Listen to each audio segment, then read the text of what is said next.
Hey kiddos, today we are going to talk about rotating a point or a figure around another point which is not the origin.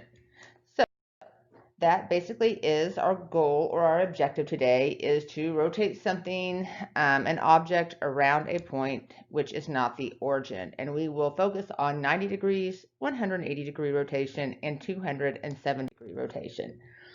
So if we will think back to the last couple of problems on yesterday's homework,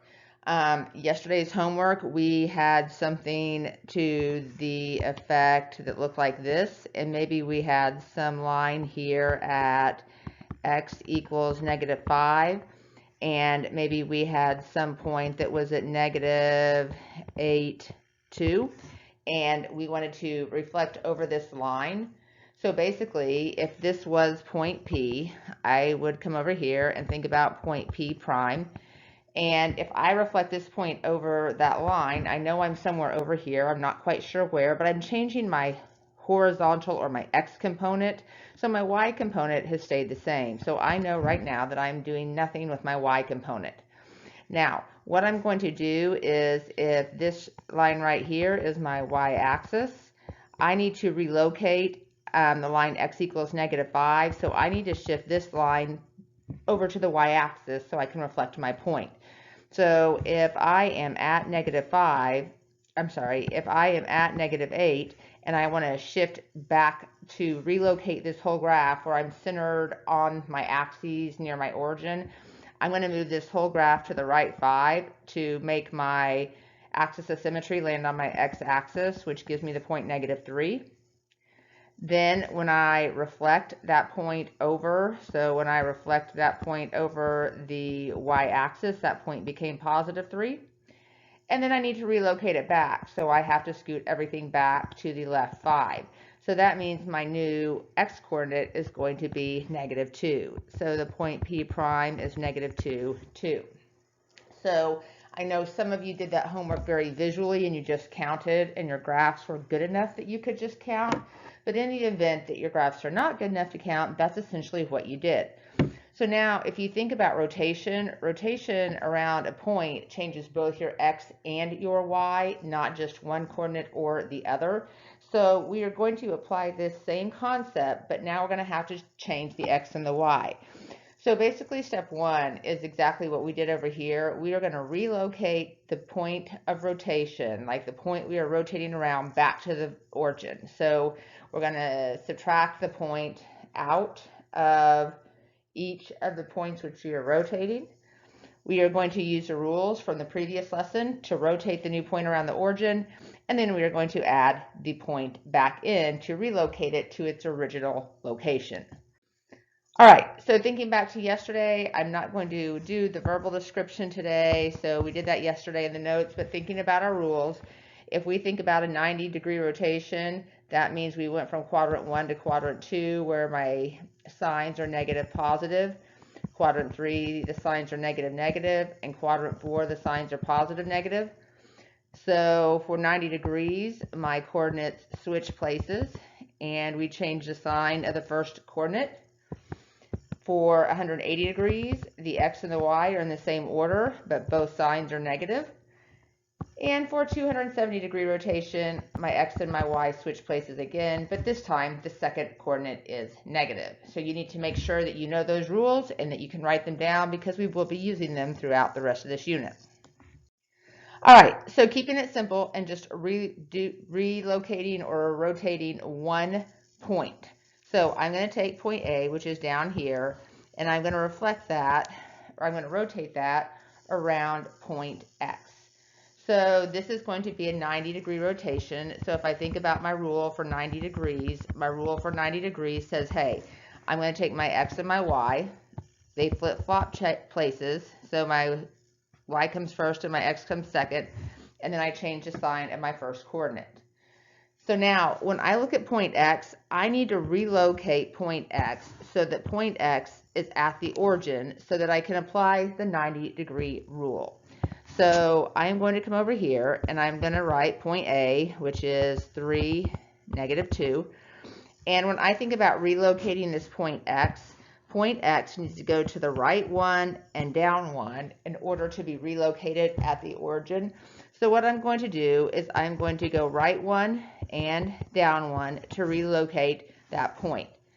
And when I do that, the point is now going to become the point for -3. So now I'm going to apply my rule for my 90-degree rotation.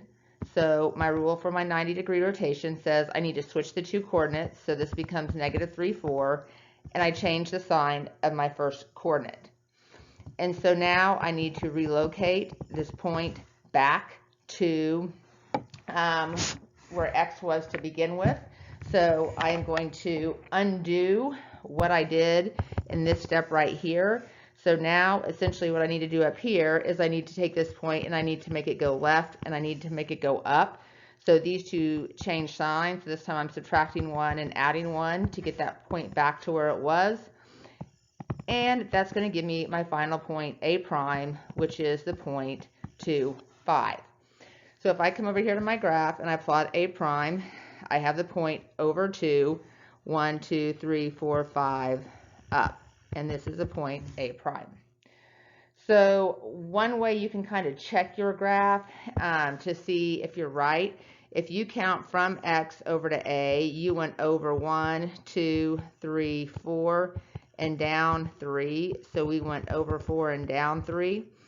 If you flip-flop those and change the signs, you're going to go, change signs, you're going to go right 3, so right 1, right 2, right 3, and up 1, 2, 3, 4. So that's one way you can do it as well, is just counting from the point of rotation. However, when you have lots of points, like in our next example, we're going to use a rectangle, that gets a little chaotic. Just kind of following the rules and the procedures is a little bit easier. It's super important that you keep your work extra organized on this because it's super easy to lose signs, and you will know if you made a mistake when you go to plot your final figure. All right, so if you're looking at your notes, we had made a change on this. So look at your example and make sure that you are rotating 270 degrees around the point -2, 3. We had a typo that we had to fix, so just make sure that your sheet matches ours. All right, so we have a rectangle. We're rotating it 270 degrees. So thinking back to our rule for 270 degrees, we had the point XY. They switch places and we change the sign of the second term. So it becomes Y -X. Super important that you know those rules. So we are going to take and we're going to write our original points in the boxes. So point W, take a minute and do this on your own, is 4, 7. Point X is 9, 7. Point Y looks to be 9, 4. And point Z is 4, 4. So now, when I look at my point of rotation, what am I rotating around? I'm rotating around the point -2, 3. So if I look at the point -2, 3, I am right here on my graph, and I'm going to rotate 270 degrees. So the way I think about this is if I think of, all right, what do I have to do to get back to the x-axis? I'm going right 2 and I'm going down 3. So I'm going right 2 and I'm going down 3. And I have to apply this to every single point. So here is why your organization is super important. I set up a beautiful table on this one for this particular example, but you guys will have to create your own table or your own organizational system when you guys get ready to do this on your own homework. All right, so if I'm going to subtract that off, then this becomes the point 6, 4. This is 11, 4, 11, 1, and the point 6, 1. So now I have made the choice, or the problem says that we're going to rotate 270 degrees. So I'm going to apply the rule 4 different times. So my rule says flip-flop the x and the y coordinate, change the sign of the second one. So I'm going to do that on every one of these. Flip-flop the x and the y and change the sign of y. Flip-flop the x and the y, change the sign of the y. and flip-flop the X and the Y and change the sign of the Y coordinate. So what we just did was rotate 270 degrees around the origin. Now I need to come back and I need to relocate the origin back to the original point of rotation. So for that, I'm going to go left and I'm going to go up. So I am going to now subtract 2 and add 3. And if you think about it, you're doing the opposite of what you did in this step because you're relocating that point back. So just take a minute and do that to all of these.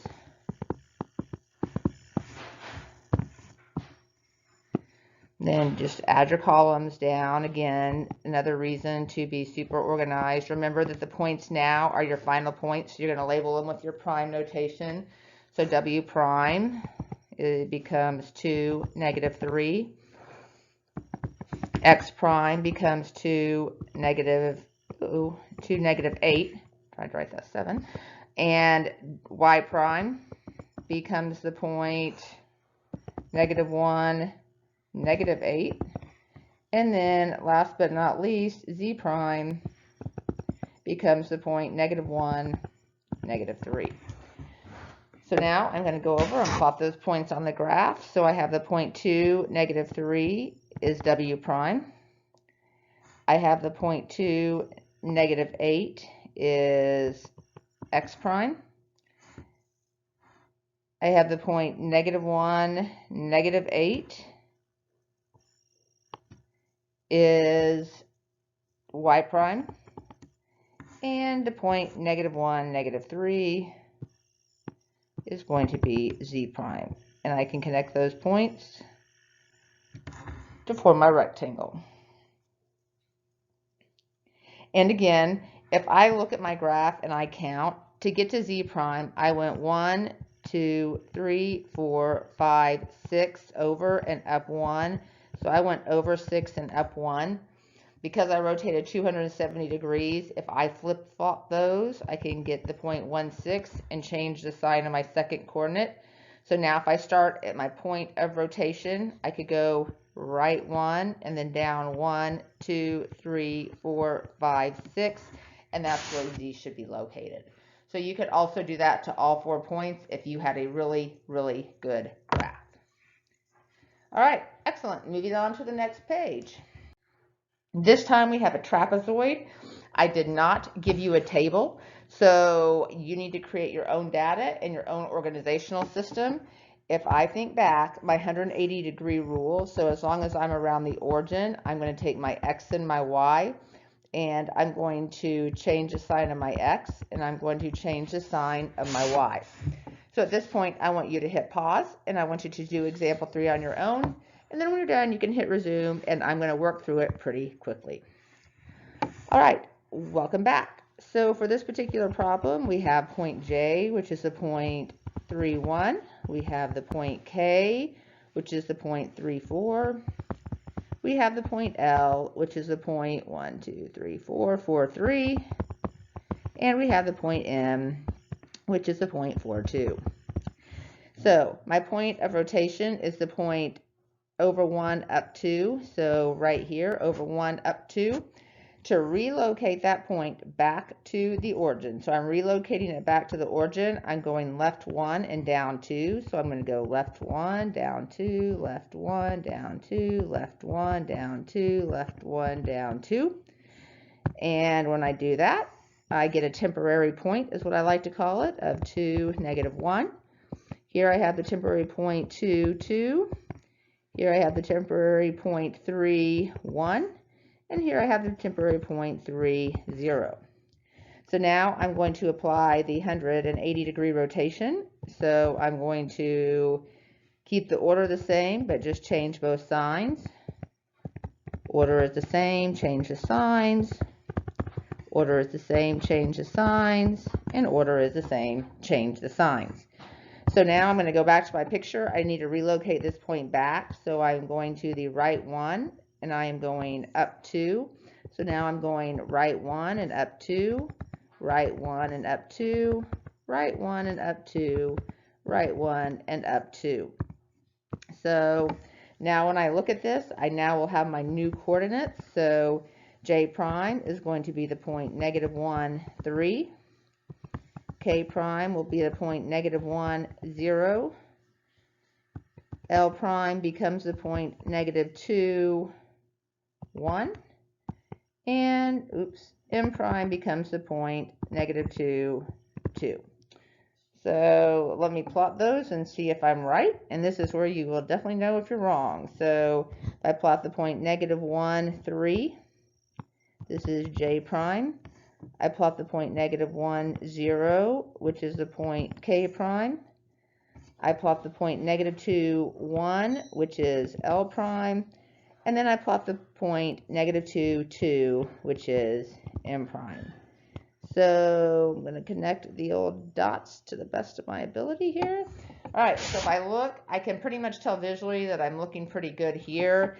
If you want to check it like I was showing you earlier, you could start at your point of rotation, and to get to J, you went right 2 and down 1. So you went right 2 and down 1 from J. If you apply your 180 rule, you change the sign of both coordinates, which means you're going to go left 2 and up 1. So it looks like J's in the right place, and it does look like my figures are congruent. All right, it was a great day of notes. I look forward to seeing your beautiful faces in class tomorrow, and we have a couple of homework problems. I think there's 3 of them that you have to do on your assignment, and we will work together on those in class. Have a great night, and I will see you tomorrow.